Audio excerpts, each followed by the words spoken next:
है। कल दिन भर दिग्गज करेंगे चुनाव प्रचार। बड़ी जानकारी हम आपको दे रहे हैं। अपने अपने क्षेत्र में सभी दलों के नेता जोरों शोरों पर प्रचार करेंगे। सीएम भजन लाल शर्मा चौरासी और सलूम्बर में जनसभा को संबोधित करेंगे। प्रचार के आखिरी दिन दिग्गज पूरी अपनी ताकत झोंकेंगे। तो देखिए 13 नवंबर को मतदान किया जाना है, लेकिन उससे पहले चुनाव प्रचार जोरों शोरों पर चल रहा है और कल आखिरी दिन होगा चुनाव प्रचार का और सभी दिग्गज अपने अपने क्षेत्र में चुनाव प्रचार करेंगे। मुख्यमंत्री भजन लाल शर्मा चौरासी और सलूम्बर में जनसभा को संबोधित करेंगे।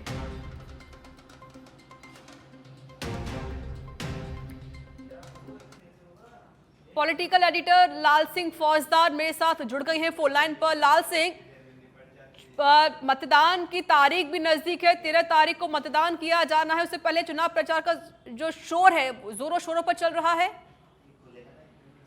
देखिए ऋचा, बिल्कुल कल जो प्रचार है उसका अंतिम दिन रहेगा, शाम तक प्रचार हो पाएगा। ऐसे में कल पूरे दोनों पार्टियां अपनी पूरी ताकत के साथ प्रचार करेंगी और कल सीएम भजन लाल शर्मा दो जो विधानसभा क्षेत्र हैं चौरासी और सलूम्बर, वहां उनकी जनसभाएं होनी है। इससे पहले आपने देखा होगा लगातार उनका जो दौरे हैं वो जारी है। पहले उन्होंने देवली में शुरुआत की, देवली के बाद फिर इसके झुंझुनू में और खींचसर में दोनों सभाएं की और आज आपने देखा होगा दौसा में रोड शो किया और इसके बाद रामगढ़ में जनसभा को संबोधित किया। इसके बाद कल जो दो बाकी विधानसभा है उन पर भी उनका प्रचार रहे और इसके साथ ही मदन राठौड़ इसमें मैदान में उतरे हुए, तमाम मंत्री मैदान में उतरे हुए। कल का अंतिम दिन है प्रचार के हिसाब से। फिर इसके बाद आप रोज होम टू होम संपर्क कर सकते हैं, घर जाकर आप संपर्क कर सकते हैं। बाकी रैलियां इस तरह जनसभाएं पर रोक लग जाएगी। तो कल क्योंकि कहते हैं ना अंतिम दिन है, तो पूरी दोनों ही पार्टियां पूरी ताकत इसमें झोंक देंगी और ऐसे में ना कि मुख्यमंत्री खुद तो लगातार दौरे कर ही रहे हैं, मदन राठौड़ लगातार उनके साथ हैं। उसके साथ ही पार्टी के तमाम जो इन जिलों में आने वाले प्रभारी मंत्री हैं वो चुनावी समर में उतरेंगे। पार्टी पदाधिकारी फौज पूरी चुनावी समर में उतरी हुई है। वहीं दूसरी ओर कांग्रेस की बात करें तो गोविंद सिंह डोटासरा प्रचार पर है, आज सचिन पायलट दौसा में रहे और तमाम दिग्गज जूली लगातार रामगढ़ में मोर्चा संभाले हुए हैं। दोनों ही पार्टियों के दिग्गज हैं, कल अपनी पूरी ताकत के साथ प्रचार करेंगे।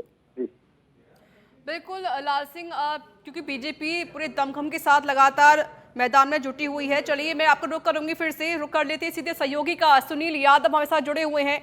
सुनील, कांग्रेस पार्टी भी कम नहीं है, जहां पर बीजेपी एक तरफ पूरी कोशिश में लगी हुई है कि सातों सीटें जीते, तो कांग्रेस भी कह रही है कि इस बार सातों सीटें हम ही जीतेंगे। क्या लग रहा है इस बार कांटे की टक्कर है दोनों के बीच में?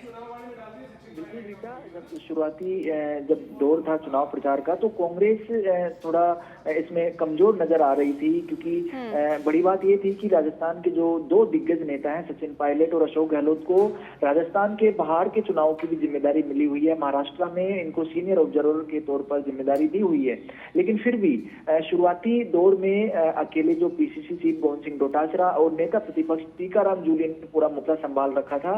लेकिन उसके बाद जिस तरह से जो नामांकन सभा में अशोक गहलोत ने जो पूर्वी राजस्थान में बड़ी सभाएं की, देवली, उनियारा और दौसा में, इसके अलावा डोटासरा लगातार जो है जो जहां पर उपचुनाव होने हैं वहां का फीडबैक भी ले रहे हैं। वहां से जो जमीनी कार्यकर्ता हैं उनको किस तरह से प्रचार प्रसार करना है ये भी टास्क दे रहे हैं। साथ ही साथ जब भी मौका मिल रहा है खुद उन सीटों पर जा रहे हैं, प्रचार प्रसार कर रहे हैं और सभाओं को संबोधित कर रहे हैं। दूसरी तरफ नेता प्रतिपक्ष टीकाराम जूली की बात करें तो पहले जो पूर्वी राजस्थान की सीटों पर प्रचार करने के बाद चूंकि अलवर से आते हैं टीकाराम जूली, तो अलवर की रामगढ़ सीट है, वहां से कांग्रेस प्रत्याशी के समर्थन में लगातार जुटे हुए हैं और पिछले 7-8 दिन से टीकाराम जूली रामगढ़ में रुके हुए हैं और लगातार जो है कांग्रेस के एआईसीसी महासचिव हैं भंवर जितेंद्र सिंह के साथ जो एक जोड़ी के रूप में वहां पर काम कर रहे हैं। तो कहा जा सकता है कि चुनाव प्रचार जो का आखिरी दिन नजदीक आते आते कांग्रेस ने भी पूरी जो जान फूंक दी है इस पूरे चुनाव प्रचार में और लगातार दौरे हो रहे हैं। दूसरी तरफ क्योंकि जिस तरह से अभी जिक्र किया है कि सचिन पायलट को भी महाराष्ट्र की जिम्मेदारी दी हुई है, लेकिन इसी बीच उस समय निकालकर कल जो दिल्ली पहुंचे थे और आज एक साथ 3 सभाएं सचिन पायलट ने की है, जहां सबसे पहले रामगढ़ में सभा की है, उसके बाद दौसा और देवली उनियारा में सचिन पायलट ने सभा की है। तो कहा जा सकता है कि चुनाव प्रचार का जब अंतिम दौर आया तब जो तमाम जो दिग्गज हैं वो जिस तरह से बीजेपी ज्यादा मजबूत दिख रही थी, तो लास्ट टाइम में कांग्रेस ने भी पूरा जो जोर शोर लगा दिया, पूरा दमखम लगा दिया प्रचार में।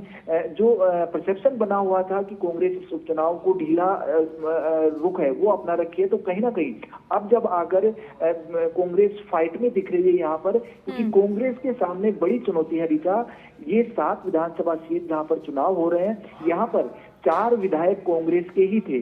ऐसे में कांग्रेस को ये 4 तो जीतनी ही है, क्योंकि यहाँ पर एक प्रतिष्ठा का सवाल भी है कि इन 11 महीनों में कांग्रेस बीजेपी सरकार की नाकामियों को लेकर जनता के बीच में जा रही है, तो 4 सीटें तो कम से कम उनको जीतना बहुत ज्यादा महत्वपूर्ण हो जाता है। इसके अलावा जो बाकी 3 सीट है वहां पर भी कांग्रेस अपना दमखम दिखाने की कोशिश कर रही है। यहाँ पर कई जगह अलग अलग समीकरण बने हुए रीता, क्योंकि कुछ जगहों पर बीजेपी और कांग्रेस में सीधी टक्कर मानी जा रही है। अगर सीधी टक्कर का जिक्र करें तो दौसा सीट है जहां पर बीजेपी कांग्रेस आमने सामने है, देवली उनियारा में है, बिल्कुल झुंझुनू में सुनील, है देखिए और रामगढ़ मुकाबला काफी कड़ा होने वाला है, चाहे वो बीजेपी हो या कांग्रेस, दोनों ही दमखम में लगाकर मैदान में जुटी हुई है। और साथ ही देखिए कल एक आखिरी दिन होगा जहां पर चुनाव प्रचार वो कर सकेंगे और उसके बाद सीधे चुनाव की तारीख भी यहाँ पर आ जाएगी। बहरहाल शुक्रिया आपका सुनील, और साथ ही लाल सिंह फौजदार आपका भी शुक्रिया हमसे बातचीत करने के लिए।